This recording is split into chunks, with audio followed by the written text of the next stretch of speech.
Hello everyone, কী অবস্থা সবার? অনেক দিন পরে আবার একটু বড় ব্লগ নিয়ে হাজির হলাম। তো গতকাল থেকেই তো শুরু হয়েছে অম্বুবাচী। তো আমাদের বাড়িতে হচ্ছে মানে আমাবতীর সময়টাতে আমাদের বাড়ির নিয়ম হচ্ছে মানে যেই খাবারগুলো খেতে হয় সেটা নিয়েই থাকছে হচ্ছে আজকের ব্লগ। আর আজকে সারাদিন কী কী রান্নাবান্না হলো, কী খাওয়া দাওয়া হলো সেটা নিয়ে আজকের ব্লগটা আর কি শুরু করছি। তা এইখানে শুরু করেছিলাম দুপুর থেকে। দুপুরে মা রান্না করেছিল হচ্ছে কাঁকরোল ভাজা করছিল, আর কচু শাক পেয়েছিল, কচু শাকটা হচ্ছে সিদ্ধ করে রেখেছে, আর পাশের চুলাতে আমি হচ্ছে ভাতও উঠিয়ে দিয়েছিলাম। আর বেগুনটা হচ্ছে হলুদ লবণ আর হচ্ছে চিনি দিয়ে মাখিয়ে রেখেছিল মা, যে ওগুলো ভাজি করতে হবে। মা অন্যান্য কাজে বিজি ছিল, তাই আমাকেই বললো যে ভাজাগুলো একটু করে ফেলতে। তো অম্বুবাচীতে আমাদের বাড়িতে নিয়ম হচ্ছে মানে আমার ঠাকুমা অম্বুবাচী পালন করেন, যেহেতু তিনি বিধবা।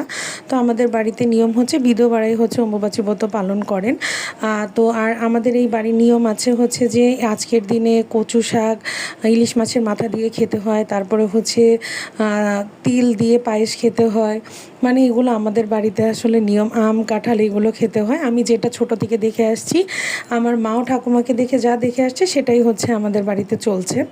তো দুপুরে রান্নাবান্না মা কাটাকাটি সব শেষ করে নিল। ওইখানে নিরামিষ সবজি রান্না করবে বলে মা সব সবজি টবজি কেটে একদম মানে এক বস্তা ময়লা হয়েছে।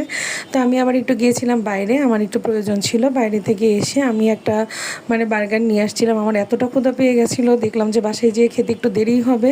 আমি আপাতত না খেলে আমার শরীর আরও অসুস্থ হয়ে যাবে। যতই ডায়েট করে যাই করি, শরীরটাও কিন্তু আগে বাঁচাতে হবে। এর জন্য আমি হাফটা খেলাম আর মা খেলো। তারপরে এসে খাওয়া দাওয়া শুরু করলাম। যে ওই যে বললাম কচু শাক আজকে খেতে হয়, তো ইলিশ মাছের মাথা দিয়ে কচু শাক ছিল, বেগুন ভাজা ছিল, কাঁকরোল ভাজা ছিল, ছোলার ডাল ডাঁটা দিয়ে লাউ দিয়ে মা রান্না করেছিল, গুঁড়া মাছ ছিল। তো এগুলোই ছিল হচ্ছে আজকে আমাদের দুপুরের খাবার।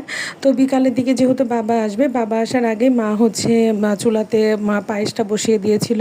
আমি সবসময় দেখে আসছি বাসায় কোনো ভালো জিনিস হলে মা হচ্ছে বাবাকে না দিয়ে সে কখনো খায় না, আমরা খেলেও মা মা কখনো খেতে চায় না।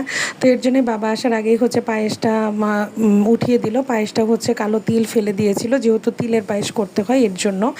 আর মায়ের মধ্যে আনারস একটু কেটে দিল। তো বাবা অফিস থেকে আসার পরে আমি ওইটা একটু কাসুন দিয়ে লবণ দিয়ে বাবাকে হচ্ছে আনারসটা মাখিয়ে দিলাম।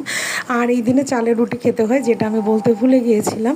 তো মা আমাদের এখানে তো চালের গুঁড়া তো অতটা নাই, এর জন্য হচ্ছে আটার সাথে চালের গুঁড়া মিক্সড করে মা ওইভাবেই রুটিটা বানিয়ে দিয়েছিল যাতে এটাতে খাওয়া যায়।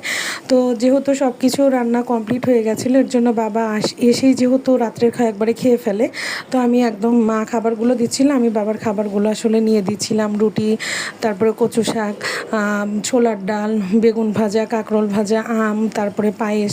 কারণ বাবা রাত্রে আর ভাত খায় না, এর জন্য বাবা সব খাবারই রাত্রে রুটির সাথেই খেয়ে নেয়।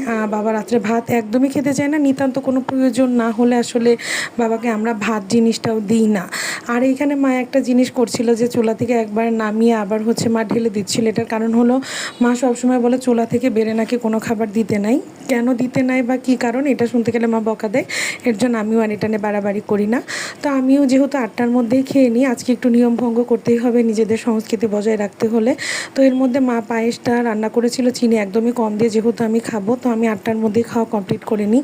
তো এখানে হচ্ছে আমি সবজি দিয়ে ডিম পোচ আর পায়েস, আম এইগুলো দিয়েই হচ্ছে রুটি খেয়ে নিচ্ছিলাম। আমার রাতের ডিনার এখানেই সম্পূর্ণ। তো কার কার বাড়িতে অম্বুবাচীতে এই ধরনের নিয়ম আছে কমেন্ট করে জানাতে ভুলবো না। যারা নিরামিষ ভোজী তারা নিরামিষ খান।